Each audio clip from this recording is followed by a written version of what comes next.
Stephen Wiltshire is a young man with autism, a lifelong brain disorder that affects every aspect of his life. He was a very anxious child. He screamed quite a lot and cried quite a lot. Stephen was locked in an autistic world, unable to speak, but his whole life changed when he discovered drawing. I draw buildings and places and landscapes and cityscapes. Stephen's a savant, one of only 100 individuals in the world recognized as having extraordinary talent that emerges from autism. This is him, this is what he needs to do. It's driven by something deep within him. Stephen's obsession with buildings and his talent was so unusual that millions tuned in to marvel at his extraordinary skills. When he is drawing, I think he's just responding to something greater beyond himself. The child with autism who intrigued us 20 years ago is now a young man. He set himself a seemingly impossible challenge to draw a 4-metre panorama of London entirely from memory. I love the airy view of London, the city of London skyline.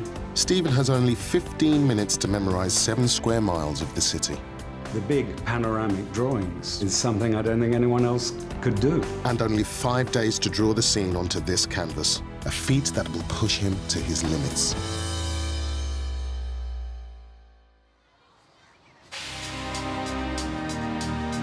Stephen Wiltshire, an artist with autism, has an extraordinary ability to look at a building and sketch it from memory. Stephen has never drawn Hampton Court Palace before. He has no camera, no pen and paper. Amazingly, all he needs is 10 minutes to memorise the building.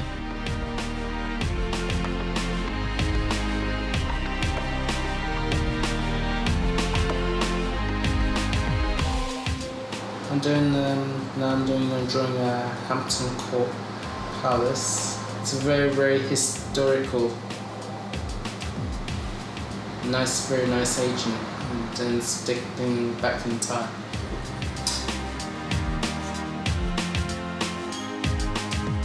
Stephen's astonishing memory is matched by the speed of his pen. He effortlessly recollects the exact number of palace windows, turrets, and gargoyles.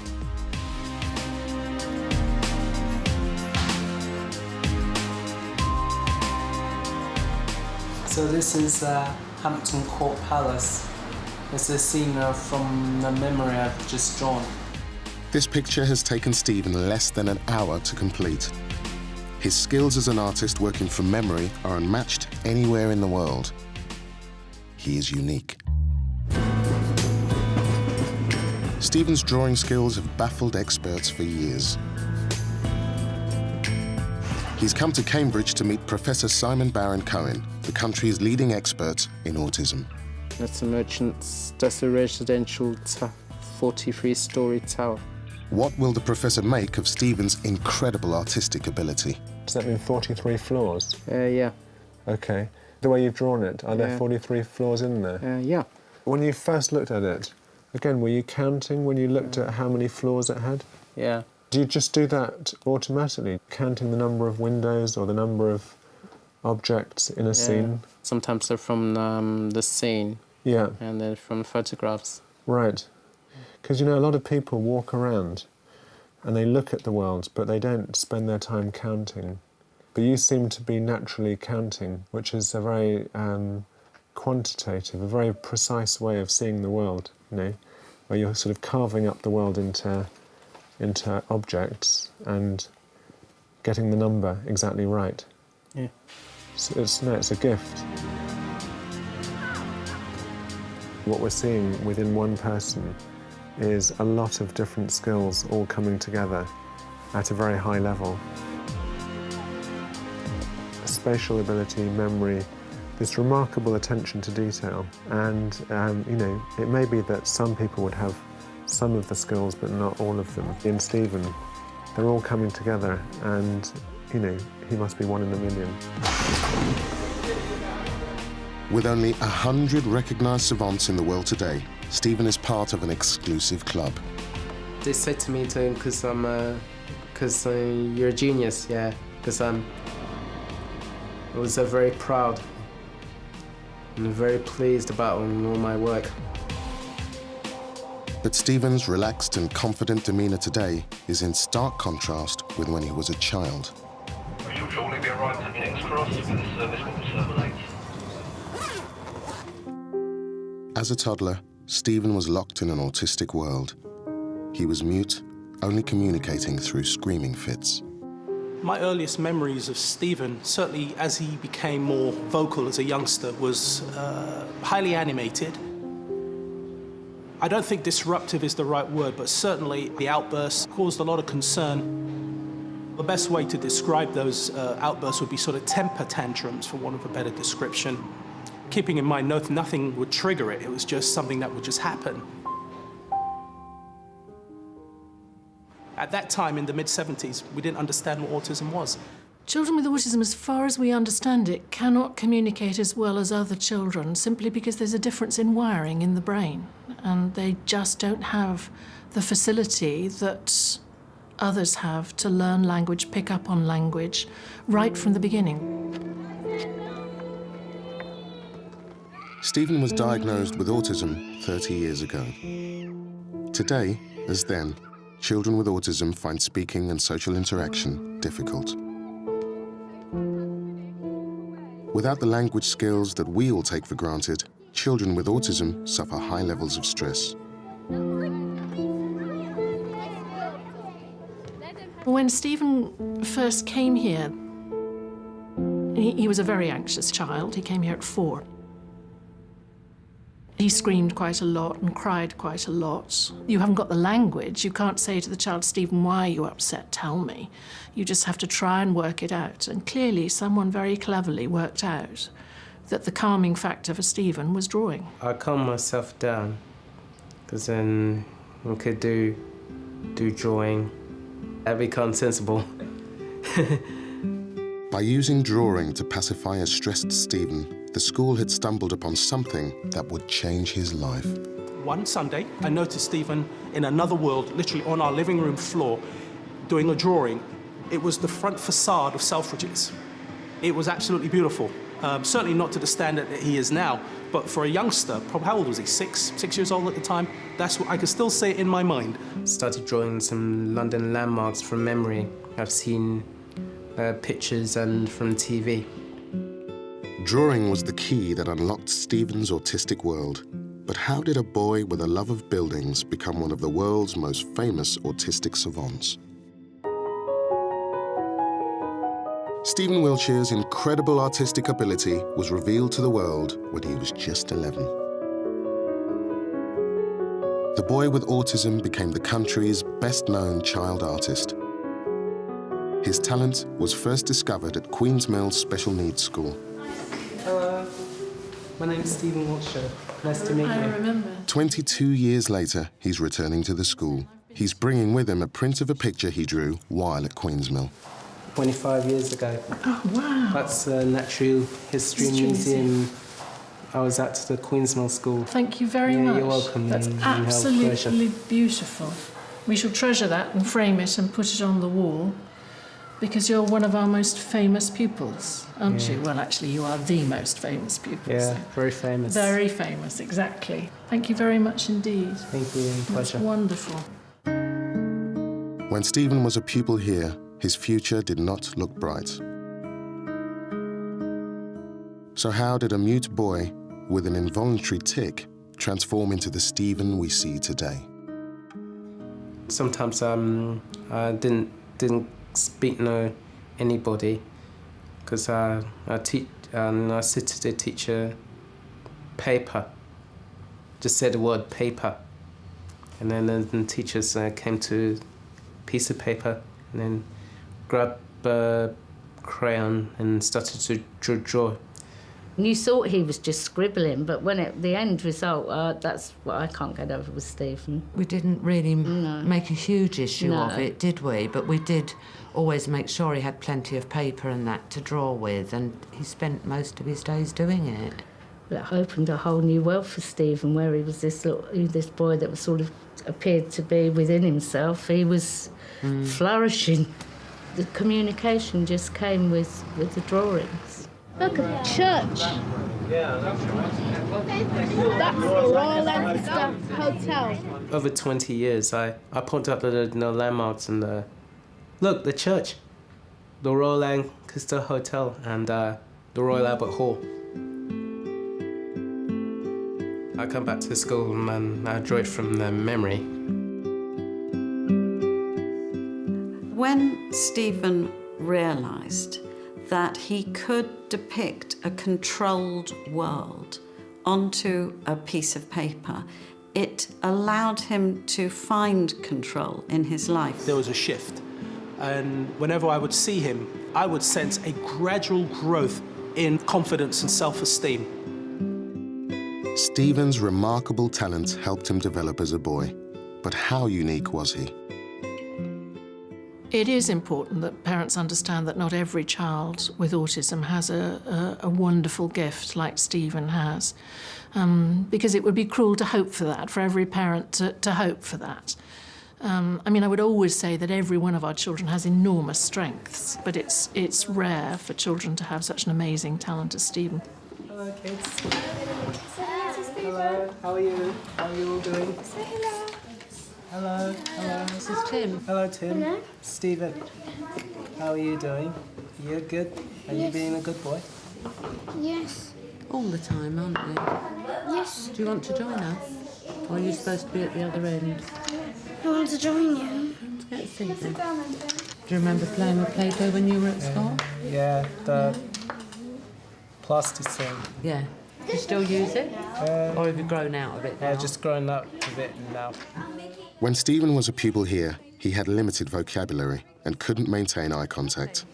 Sounds good. Much has changed in 22 years. Are you making pot? Yeah. That's really good. Yeah. It's nice that after all these years we're seeing him as an adult and how he has achieved for himself. Very proud of you. You've done really good. Very good. Yeah. What did you used to draw? Can you remember? St Paul's Cathedral, the Royal Albert Hall, Tower Bridge. Was I there? You was there. I was there. And you're Oliver. And I'm Pat Oliver, yes. Stephen is very exceptional, very exceptional. The ability to draw to such an extent that he can make a living out of it, and a very successful living, is highly unusual for someone who is significantly affected by autism. After leaving Queen's Mill School, Stephen's career took off. The boy whose autism could have severely limited his horizons was traveling the world. His unique artistic ability brought him a life that most other teenagers could only dream of. He's covered more of the globe than I have. I've been to New York, All the famous buildings in Europe. Moscow and Leningrad, Amsterdam. There was the trip to Japan. San Francisco, LA, Arizona, Chicago and Washington. And I know where he's been because I can just look at the books, see the drawings, and immediately have a connection.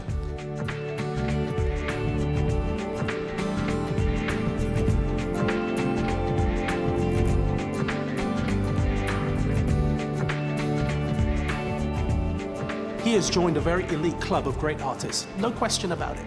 Forget about the condition, he's in the zone now. Stephen and his pens may have covered half the globe, but he's at his happiest drawing his home city of London, where every new building and development thrills him. It's a very nice place, nice reflections and nice skyline. This is a very beautiful place. Stephen's rare ability to draw with such precision has led him to be called a savant. There are less than 100 recognized savants in the world today, individuals with extraordinary mental abilities like those portrayed in the famous movie Rain Man.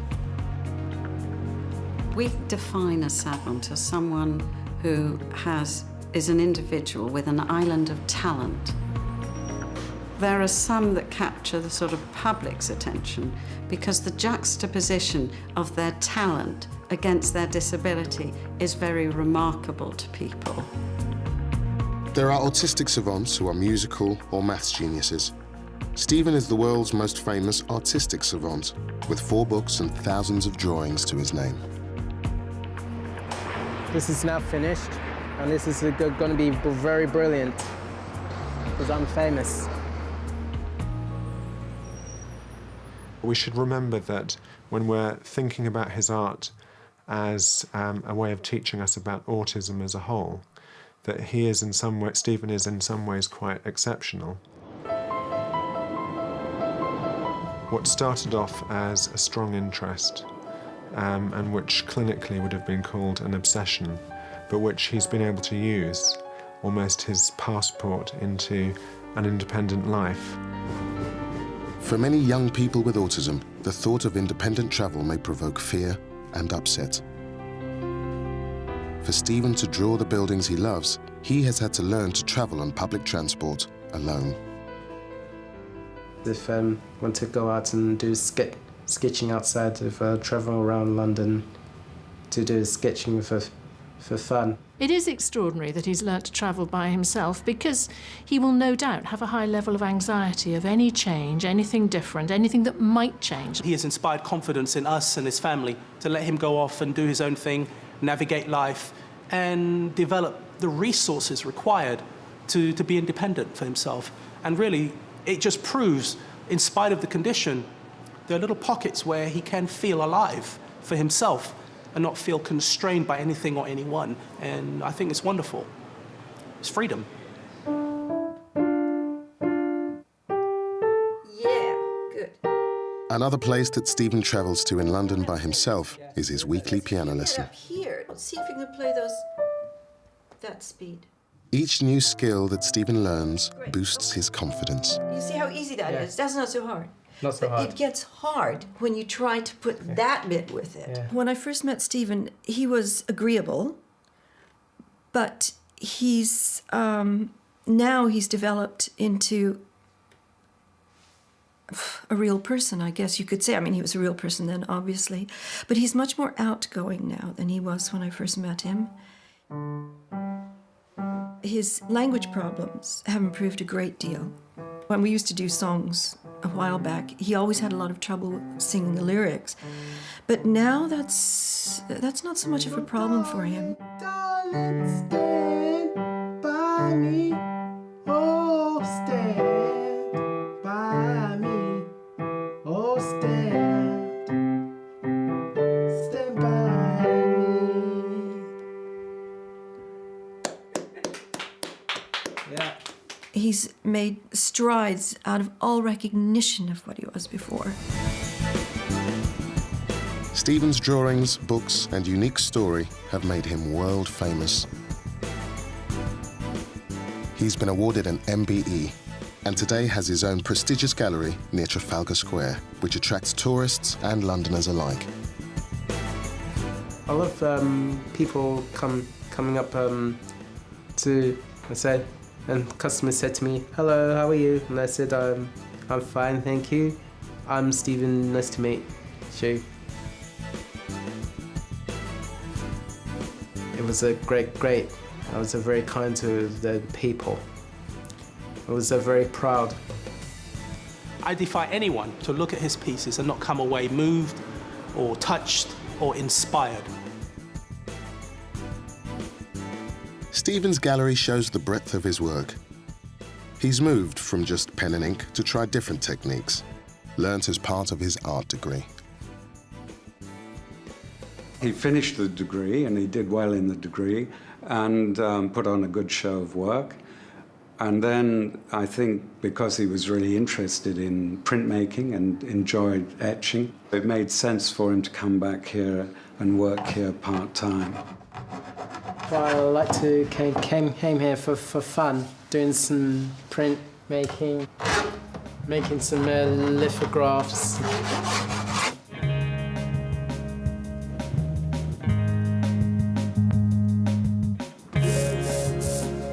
As a part-time student, Stephen can use all parts of the college, but unsurprisingly, it's the print room that draws him in. Yeah, very pleased. The process itself has not changed for like hundreds of years, and we do it the same in this room as they've done it for hundreds of years. I think that's what kind of appeals to Stephen, is this kind of consistency. You know, he's going to come into the room and the process is not going to change. I think that's kind of good for Stephen. Bye, Chris. This love of consistency and no change is characteristic of autism. People with autism like to go into things very deeply, and do the same things over and over again, so quite repetitive behaviour. And often they resist change in their environment, so become very strongly wedded to routines and get quite upset when there's an unexpected change. Stephen has built routine into his life around his gallery. He gets his lunch at the same sandwich shop at precisely 1:30 every day. I'm fine, thank you, not too bad. Interacting in a public space, making a request, may seem a simple task. Just a tiny, small amount. But for a person with autism, it would be challenging. And a bit of salt, please. Salt, no pepper? No pepper, just salt. That's it, that's fine. For Stephen, the sandwich shop is part of his daily routine, a routine that gives him confidence and allows him to function in this world. Thank you very much. Thank you. You're welcome. Bye.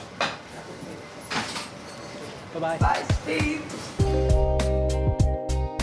With certain autistic traits still clear in Stephen's behaviour, how much has he really changed? Hi, nice to meet you. Nice to meet you. You probably don't remember me. Linda Pring. Yes, Hi, but Linda. we have met before. Yeah. On lots of occasions. Professor Linda Pring, who tested Stephen when he was younger, has come to see how he's progressed. Do I know that store? It's in South It was London? just You made it up? Made it up. All right. I used to get you to draw things like, when you were very young, draw things like wine glasses. Don't know if you remember, I used to give you some tests and things when you were really little. I love all of your work, but I particularly like work that has... very detailed. Yes, and that's right, and where Takes it has... lots of time. Yes. And lots of hard work to do, because they're nicely detailed and very neat. But you haven't got your cars in here, not the no. American cars. No, I didn't bring today. I've left it at home. Have you? I got some about 65 American classic cars, Matchbox or Hot Wheels, and from the toy shop or Woolworths. Right. I think most boys seem to like cars, as far as I know. And still your favourite is drawing buildings. Yeah. I like buildings and city landscape, New York, Chicago, LA, and you've done a lot of and travel. also London in England. Yeah. I think Stephen is extraordinary. He's developed a lot. He's developed in many ways. We can see someone who's intellectually, socially, and even in his art, you can see how he's extended and beginning to reach his full potential. And it's lovely to see. Stephen pushes himself constantly to realise his potential. He wants to draw his favourite city from memory on the biggest scale he has ever attempted, after just a 15-minute helicopter ride over the Thames. But will he succeed? Stephen Wiltshire is one of the world's most famous autistic savants. He's also one of the most successful. He is regularly commissioned to draw pieces for clients which he travels around London to promote. For a person with autism, meeting new people can be stressful and challenging. Stephen, nice to meet you. Nice to meet you, I'm Stephen Wiltshire. Yes, I thought he was. Unusually, Stephen has learned how to conduct himself in this kind of situation. He's here with Sarah Buck, a structural engineer, to see his commissioned drawing. Wow. That was excellent. That's what we think, absolutely excellent. All framed up. I think the skyline's absolutely stunning, isn't it? Very stunning. How it looks in there, like our imagination. Yes, yeah. I mean, it looks like a cityscape, doesn't it? Cityscapes, like in a futuristic style. Yeah, that's right. And the scale, so you've got the height of this one is in proportion to the bridge here, yes? Which is your favourite building, Stephen? I like the gherkin. It's a little shape as like an egg or a cigar. Yeah, it is, isn't it? Yeah. Stephen's drawings have given him access to worlds where his obsession with buildings can be indulged. Sarah has brought him to meet the structural engineer of his favourite building, the Gherkin. Stephen, can I introduce Dominic to you? Hi, Dominic. I'm Stephen Wiltshire. Hello. It's really good to meet you, Yeah, Stephen. nice to meet you. Nice I've got some prints of I did at City and Guilds Art School. That's the Gherkin building in the City of London. Takes a long time, a day. A day? Yeah. What, you drew that in a day? Yeah, I drew that and got plenty of time. Yeah, yeah. It's very nicely detailed. Do you like the shape? Yeah. This is one of the drawings that we did for the building, which is made in a computer model. Wow. And you can see you've got the shape very well.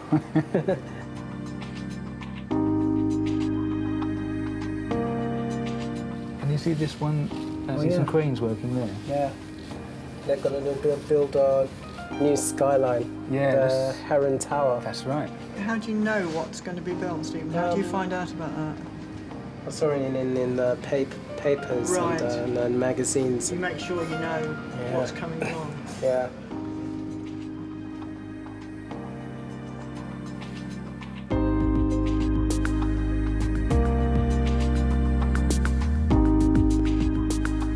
We can speculate as to why Stephen chose buildings as his first topic of drawing, in that buildings stay the same every time you look at them. I like her being on the top of a tower, because again, the views are so excellent, and it's so great. People with autism like sameness, they like repetition, and they like patterns in the environment. I imagine he must have an amazing ability just to photograph something in his head, but it must have stemmed from an interest in the building blocks, if you like, that make a building. And once again, this enormous attention to detail. Why not music, okay? Why not mathematics, or knowing the date on the day of a specific year 100 years ago? It's just one of those weird things. I'm glad it's buildings, actually, because I think there's something very special about the way he can put everything into perspective and just bring it all together and inspire us.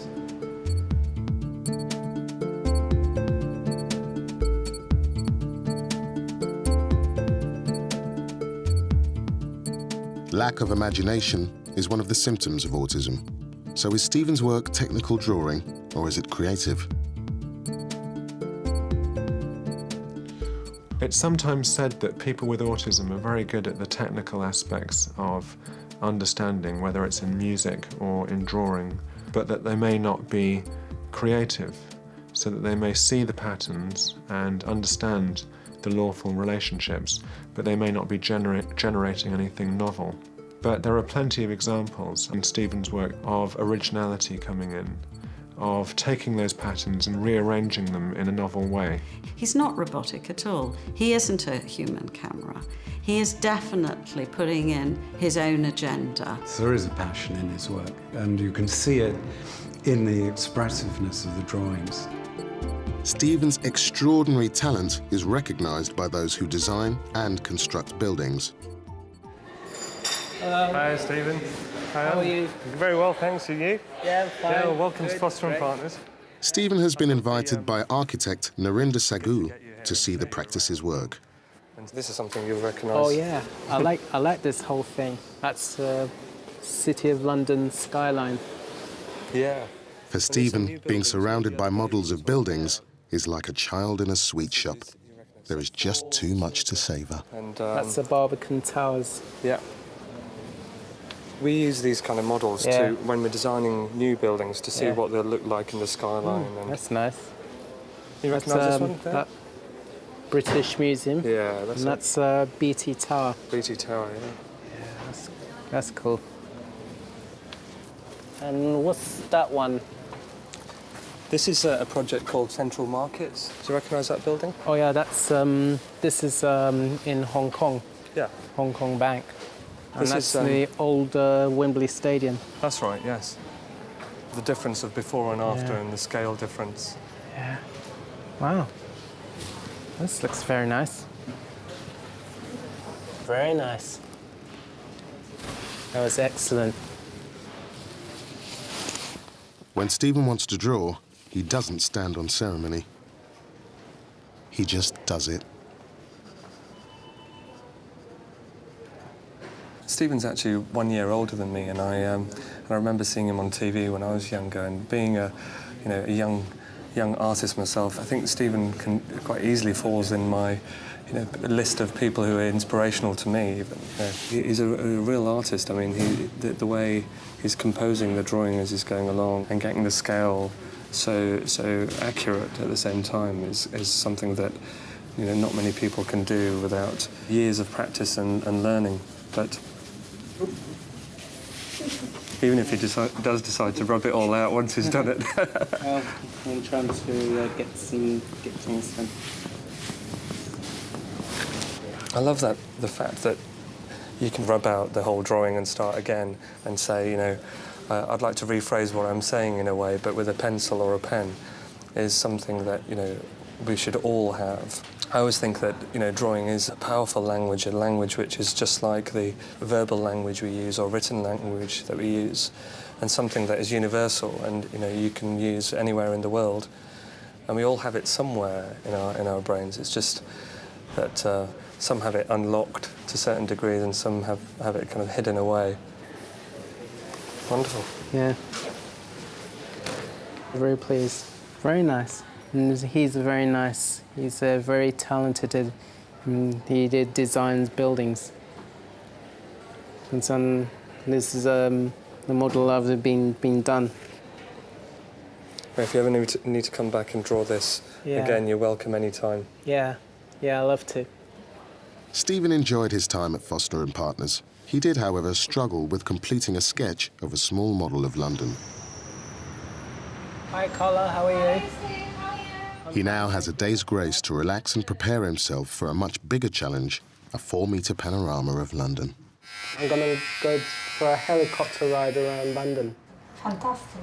They're going to be very fantastic, doing a panorama, and then I'm going to take 5 days to do it, and then got to be very detailed. Stephen is not fazed by the daunting task ahead. He takes everything in his stride. Yeah, very new. Just like a new man now. Yes. There you go. Thank you. Don't forget to take your sweets. Yep. Bye, Steve. Bye. Today, Stephen's going to attempt to realise his dream. I've never done a 4-metre panorama of London before. I'm very happy about it and very exciting. This helicopter ride is the first step, a 15-minute flight down the Thames without paper to sketch or make notes. All Stephen has are his eyes to take in London and his memory to hold it. Will this be enough?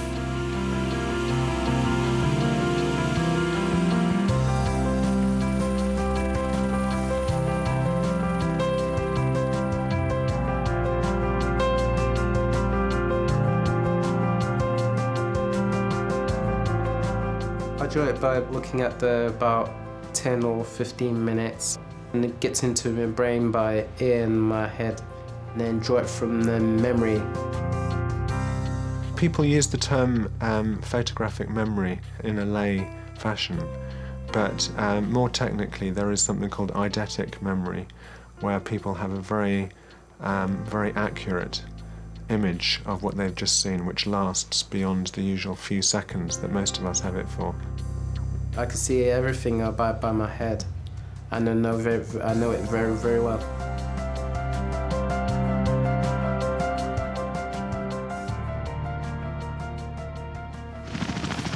It was excellent fun. I see the St Paul's Cathedral, the London skyline, the Gherkin, Tower 42. I could see Tower Bridge and Canary Wharf. An hour later, Stephen arrives at City Hall, ready to translate his view of London from his memory to canvas. Amazingly, he believes he can complete the panorama in just 5 days. So I'm going to do the panorama of London from Tower Bridge to Canary Wharf.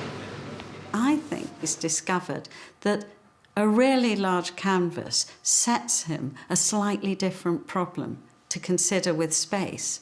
And so I think it's in a way more fun for him to do something new, but still within the domain that he's very good at. His art has certainly developed a lot in terms of confidence and skill with which he does it. And of course, the big panoramic drawings is something I don't think anyone else could do. I think it all comes down to Stephen's desire to express himself in a grander way. These big pieces expand him and his identity. It also expands his vision. And the very nature of these very panoramic views would suggest to me that here is someone that has a bigger view of things. But is it possible for a large-scale drawing of Stephen's favourite city to emerge from these shaky and seemingly random lines?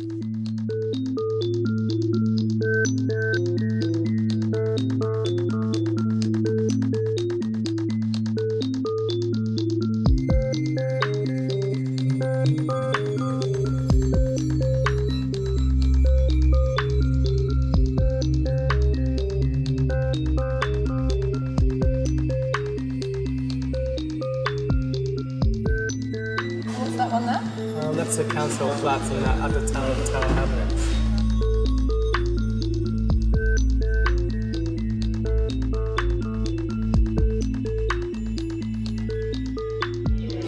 It's 5 o'clock now. I'm going to pack up and we're ready to go.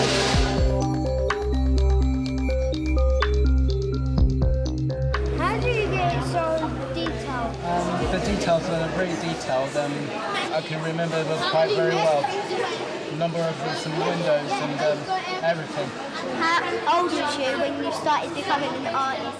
About 5 years old. From a long time ago when I was a boy. Do you like football? No, I don't like sports at all. Going well. It's getting all well as much as possible. Lots of information, lots of details. He does enter another world. Absolute stillness is the word I would use to describe Stephen as he becomes the artist. He's just responding to something greater beyond himself.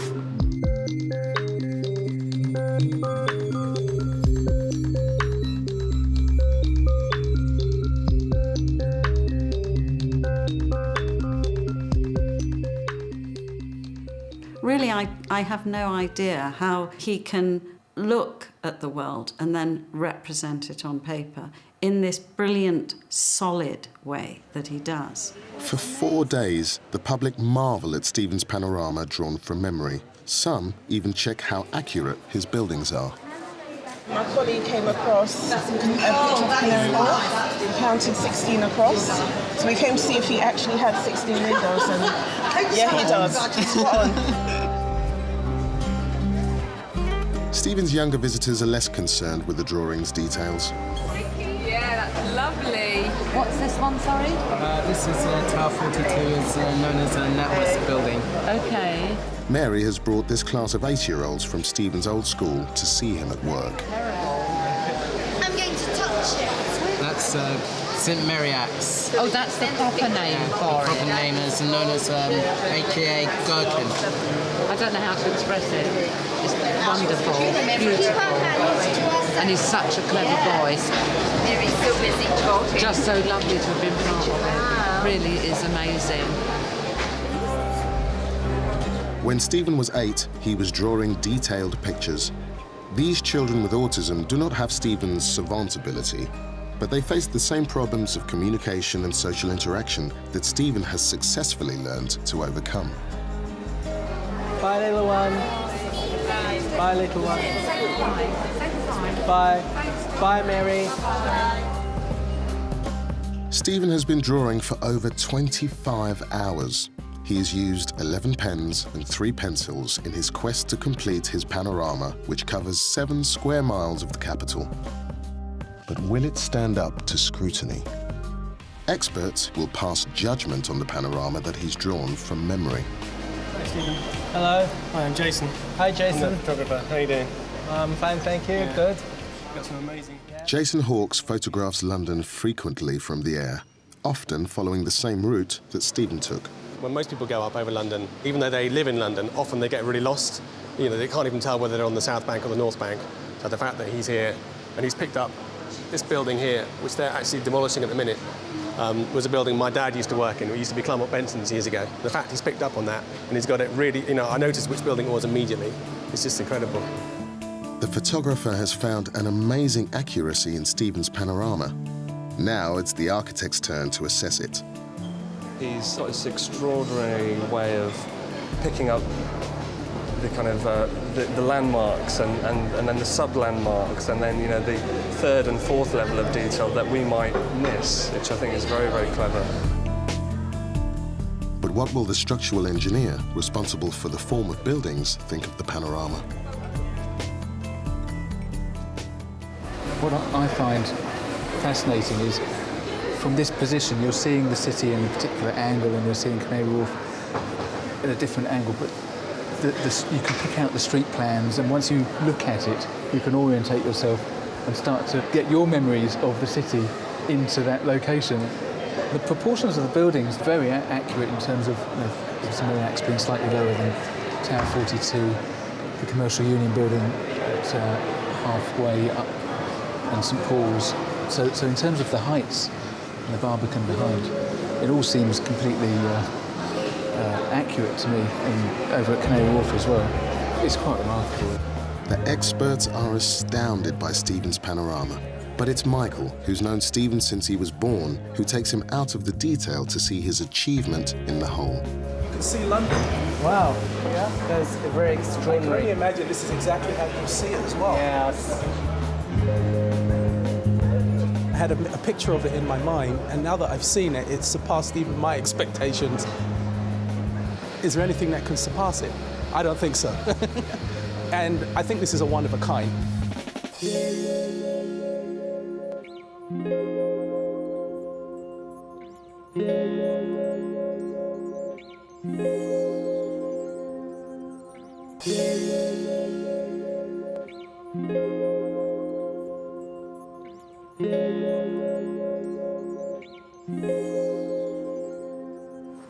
Suddenly is now finished, and we're very thrilled. And then when I like the panorama of London, I'll feel happy and very pleased. He's unique. There's no one else like him doing what he does. And I think that gives him a place in the art spectrum, which he fully deserves. It's very, very difficult to weigh up which is the most important, his skill and ability in art or his ability to manage himself in life. And I suppose the life skills would be the most important. To look at a young man who was quite crippled by his autism in the very first instance, to see that transformation to a young man who has learned those important life skills and can achieve some measure of independence is very reassuring. Stephen has come a long way since he was diagnosed with autism 30 years ago. His drawing skills have brought him a long, successful career, and with that has come the social and life skills so unexpected of people with autism. He truly is extraordinary. As an autistic savant, he was blessed because the gift of artistry that he has helped him to define a very unique identity for himself. And that identity is a very solid, secure, approachable, agreeable human being, in spite of the challenges he faced. I'm still artist and also keeps on working, make it even better. There's a school in the local town that was built for 300 pupils, but with the children from the camp now attending as well, numbers have swelled to over 1,000. Everything is in short supply, even chairs. People are complaining that the stomach is paining because of the beans. What, the grain is not okay. But with the school so overcrowded, some parents are not bothering to send their children. A decision of which Anna strongly disapproves.